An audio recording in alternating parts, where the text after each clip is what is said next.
When the final games were played in the 2016 Rio Olympics, it was one of the most expensive summer games ever. In 2018, it was estimated that the total cost was over $20 billion, far beyond the Rio Organizing Committee's initial estimate of $2.8 billion.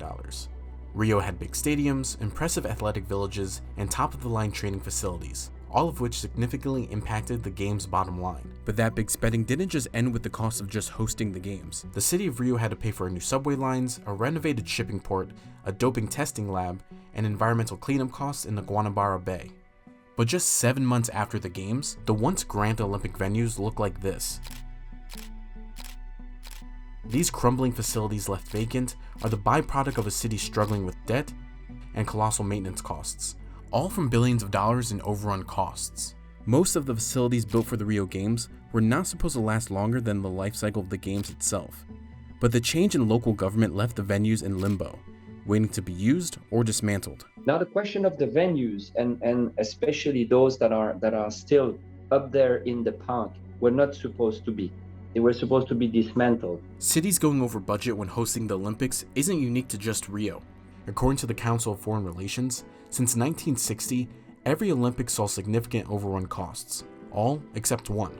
The Summer and Winter Games have struggled to stay within their estimated costs of hosting the Olympics. Winter Games have done a better job of managing that. However, the Sochi Games was an outlier. And economists argue, hosting the Games does very little for the betterment of a city. If you're looking at this as an investment, you don't want to make an investment in something where you have a 1 chance out of 10 to have the outcome that you're looking for. That's not a good investment. That level of risk is ridiculous to undertake. While other experts believe that the games are vital for the city's infrastructure for its future. Better roads, maybe it's metro, having a development of the metro, or it could be the having housing that's put in place. As overrun costs become a growing concern, several cities withdrew their 2022 Winter Olympic bids. So how did the Olympics grow from its humble beginnings into a massive and expensive international event? And how can the Olympics prevent even more potential host cities from withdrawing their bids? In 1896, the Olympic Games became a truly international competition as it modernized, becoming what it looks like today, a biannual event with Summer and Winter Games. In its infancy, the Games were relatively small. Host cities would use public funds for the Games, with ticket sales generating revenue to offset costs. The very first Olympic Games were in 1896. No women were able to compete in those games, and certainly over time now, as we look as recent as 2018, the games look a lot different, feel a lot different. This is Dr. Nicole Forrester. She is a former Olympic athlete in track and field who competed in the 2008 Beijing Games. The Olympics is like the pinnacle or the Everest of that sporting experience, both for the athlete and also for the viewers at home. The Olympic Games didn't see a rise in popularity until the evolution of telecommunications. The 1936 Berlin Summer Games were famously the first to be live broadcast. At the time, only about 50,000 viewers were able to watch from a nearby stadium. By 1948, the radius grew even wider for the London Summer Games. 500,000 people watched live up to 125 miles away. In the 1960s with the Rome Games, they were the first genuinely international broadcast, reaching millions worldwide. By 1968, about 17% of the world's population had access to the games. Costs ballooned as viewership grew over the years. More prestigious white whales were being built to showcase a country's national pride, draw in tourism, create jobs, and bolster local businesses. Since the 1960 Games in Rome, both the Summer and Winter Games saw overrun costs on their estimates. Things began to get dire in 1976 with the Montreal Games. Andrew Symbolism is an author and economics professor at Smith College in Northampton. One of the things he specializes in is the economics of the Olympic Games. Famously, the mayor of Montreal declared that this was before the Games started, but he declared the Olympics can no more have a cost overrun than a man can have a baby. Well, it turned out that the Montreal Olympics had a cost overrun that was almost tenfold over the initial price. The Canadian government shelled out $1.5 billion in overrun costs in the Montreal Games, well over their estimated cost of $120 million. The Canadian government finally paid off that debt in 2006. At at that time in Canada, we were under a cultural war of sorts. The other issue that happened is the price of steel had skyrocketed. And then the year before the games were hosted, you had workers walk off on a strike, which then caused more of a delay and then again added to the cost itself of hosting these games. By 1984, no country wanted to host the games. Only the United States kept their hats in the ring for the 84 games in Los Angeles. It became the first and only Summer Olympic Games to have an operating surplus of $215 million. The reason? As the only bidder, Los Angeles had the leverage to negotiate its contract with the IOC, and the infrastructure was already there. Together with the fact that Los Angeles, the second largest city in the United States, arguably the entertainment capital of the United States, meant that they didn't have to do hardly any building. Basically, everything was in place. It was little building they had to do, but not very much. There was such a surge in revenue that was derived through the media cover itself that actually went straight to the Los Angeles games. And so like the IOC realized, okay, now we should make sure that we ensure that we get that big cut of the media revenue that's generated. The IOC saw the LA Games as an opportunity to restructure their television revenue distribution. Before, the IOC auctioned its TV rights to the game's local hosts, who were able to keep about 90% of the revenues generated. In the 1980 Moscow Games, the IOC only took about 10% of the revenue. But all of that changed in 1984, when the IOC took 33% of the LA Games TV revenue. Over the years, broadcast revenue for the IOC increased. The 1984 Summer and Winter Games generated $287 million and $103 million respectively. Fast forward to 2016 and 2018, Rio generated $2.9 billion and Pyeongchang generated $1.4 billion. But it wasn't just the TV revenues that skyrocketed. So did the percentage that the IOC takes. Broadcast rights revenues for the 2016 games and 2018 games were 73%. Over its lifetime, the Olympics has grown as more and more nations participate and more sports are added, creating the massive competition we see today. We're seeing there's more sports that have been added to the program plan. So if we look at the games in 1896 and how many sports were there and versus what it's going to look like for Tokyo, it is night and day difference and vastly larger for these games. But as the games become more expansive, the price tag of hosting the games becomes more of a burden.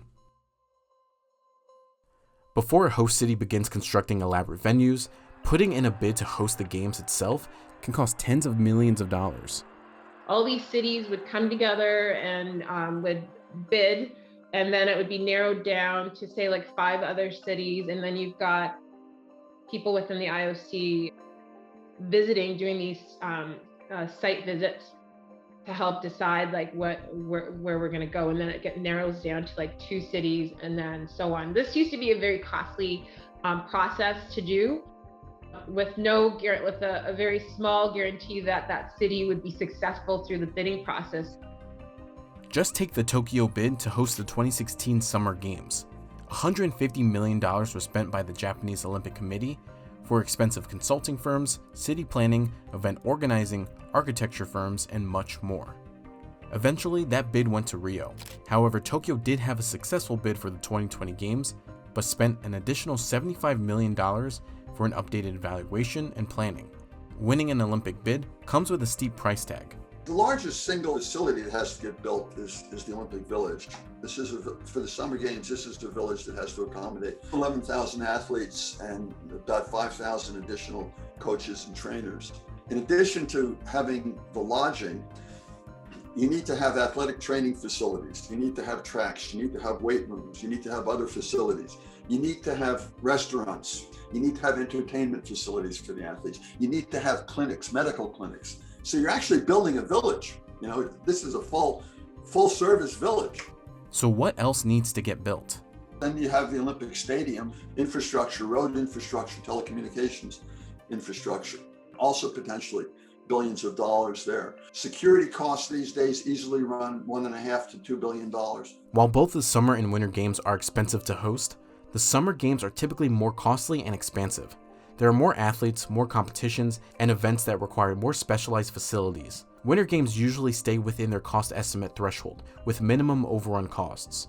However, the Sochi Games was an outlier, and peaked at an estimated $40 billion in 2014 in its overrun costs, coming in at a total of $51 billion. Since 1980, the average cost overruns for hosting the games is 252%. For the Rio Games, it was estimated in 2017 that $13.1 billion went into hosting the Olympics, well over its initial $2.8 billion budget. Economists, however, put that actual number somewhere north of $20 billion in 2018. An estimated $2.06 billion actually went towards sports-related venues, while an estimated $8.2 billion went towards legacy builds, or builds intended to live well beyond the Olympics' 3-week life cycle. The legacy builds went towards things like an updated infrastructure, highways, a renovated port, and cleaning the polluted Guanabara Bay. Of that $8.2 billion, a delay-riddled subway line cost an estimated $2.98 billion, and the renovation of Porto Malavala was an estimated $4.2 billion. To meet the IOC's requirement of 40,000 rooms for accommodations, Rio had to lay out the construction of an additional 15 to 18,000 rooms, intended to be used after the games as luxury apartments. Nearly 5 years after the games, most of those long-term use buildings sit vacant. They're also expensive to maintain. About $14 million a year goes into maintenance costs for Rio venues. Rio's famed Maracana Stadium, built in 1950, which held the opening ceremonies of the 2016 Summer Games, had its power cut off in 2017, after falling behind on payments during a tenancy dispute from the games. After 2 months of no power and left vacant, the stadium reopened for football matches and concerts. In all cases, and in all cities, not just Rio, the reason why the venues didn't exist before the games is because it didn't make sense to build them. Economically, nobody wanted to build them. The IOC has enacted changes for cities who wouldn't have much of a use case for certain sports venues in the future. One of the simple change is you don't need to build venues anymore. Either they're needed by the community in the long term, or you don't build. And if you don't build, you have different choices. You can have temporary structures, which work extremely well in the majority of sports right now, or go abroad. Rio isn't alone with its overspending. Governments spend billions of dollars on these extensive upscale facilities, hoping for job growth or revitalizing infrastructure to become a new tourist hub. However, this big spending on legacy builds and infrastructure for the future is outside the scope of requirements from the IOC to host the games. Where there have been problems in the past is some of the venues that were designed too big, especially for the after games, and too expensive. And let's be clear, this is absolutely not something we are demanding.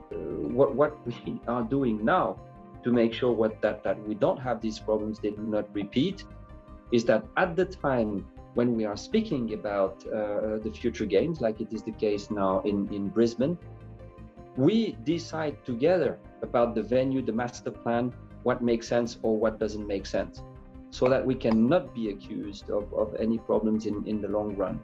While Rio invested heavily on infrastructure that didn't pay off as expected, that doesn't always mean that big spending is the death knell to the city's future. Things like a newly established metro line can pay off in the long run. Just take the 1976 Montreal Games. One of the greatest things that Montreal has a legacy from the games, is the metro system. And I'll counsel committees that are bidding to host the games to speak less about the sports themselves, because the general public isn't going to all have access to like the sporting venues, but it's more like the feel that day in and day out a resident of that city can really experience. The idea of new business development, new technology, better roads, you name it, whatever is required for that city has come into place because of the games, and but for the games, those things would not be in place. As of 2014, the IOC enacted the Olympic Agenda 2020. It's a strategic roadmap for the future of the Olympics. It signals cost concerns, adapting the games to the host cities, it limits expenses on future bids, and establishes the foundation for a more economic and sustainable Olympics. We reviewed entirely the approach of the bidding process to simplify it, to make it more collaborative as well. We came with 118 measures to save on the cost of organizing the games. Not the capital cost, no investments are needed, no constructions are needed, but just the operations of the games, 118 measures. And the third strand was to simplify games organization by allowing the organizers to be creative, innovative, not to impose too heavy requirements. We as IOC are providing much more ready-made solutions, turnkey solutions, so that you can reuse some of these over time. But in 2020, the Olympics were thrown another curveball: how to host the games amid a pandemic crippling economies worldwide. Guys, I want to bring you some news right now. There's something that's just crossing according to the NHK wires. Japan's Prime Minister Abe is set to propose a one-year delay for the Olympics in a call with the IOC's Thomas Bach. Again, this is NHK citing this on the wires. This has been something that's been widely speculated about, whether or not the Olympics would be able to go forth coming up this summer. Right now, though, it looks like the Japanese... On March 24th, 2020, the Tokyo Olympic Committee and the IOC postponed the 2020 Summer Games. The delay tacked on billions of dollars on an already expensive Olympics, $2.8 billion for the initial delay, and another $1 billion in preventative measures against COVID-19. The Tokyo Games surpassed its original estimated cost of $7.3 billion. As of April 2021, it is estimated that the Games will be $30 billion. The IOC faces another issue with the Olympic Games. For the 2022 Winter Games, several cities withdrew their bids. So what happens if no country wants to host the Games? Well, the IOC got ahead of that issue by doing something out of the ordinary for the Olympic governing body. In 2017, the IOC forewent the bidding process and chose Paris for the 2024 Summer Games and Los Angeles for the 2028 Games, effectively placing a pause on bidding. With the IOC defaulting to Los Angeles in 2028, like they did in 1984, it can add a much-needed boost for both the IOC and the Games themselves. The Olympic Games, 32 and 84, and now we're building on this very rich heritage. Whether the Games of Los Angeles will be transformational the way the 84 were, I don't know yet for sure. What I know is that the spirit of innovation has never changed. And what was in 1984 in this respect is still absolutely the case now.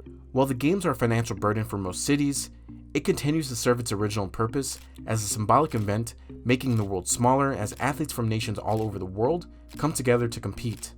That the Olympics plays an interesting and somewhat important role, at least symbolically. It's a statement that we can get, at least for 17 days, every couple of years, we can get the countries of the world competing amicably against each other on the playing field instead of on the battlefield.